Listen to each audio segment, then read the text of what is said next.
Arwah ayah saya dulu mengajar saya daripada kecil, bergurau je. Arwah abah saya. Sebab saya dapat macam tu lah. Saya tengok, saya terpengaruh dengan gurauan abah saya.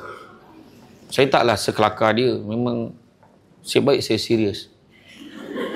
Arwah abah saya, ya Allah. Dia berbual dengan mak saya, kan mak saya cakap, abang tukang gaut.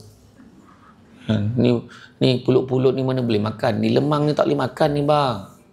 Abah saya kata, yang tak boleh makan pulut, lemang tak apa. Itu jawapan abah saya tau. Abang gaut, semua kacang-kacang tak boleh makan. Ni kacang panjang ni mana boleh makan? Kau tengok betul-betul. Kacang panjang ni sebelum masak panjang, dah masak pendek. Itulah jawapan arwah abah saya tau.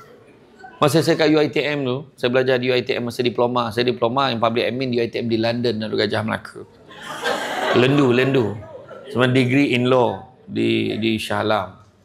So masa saya buat diploma dulu, saya telefon abah saya. Bah, duit dah kering abah. Faham tak maksud dia? Faham kan? Bah, duit dah kering abah. Habis duit basah macam mana lah? Dia kata.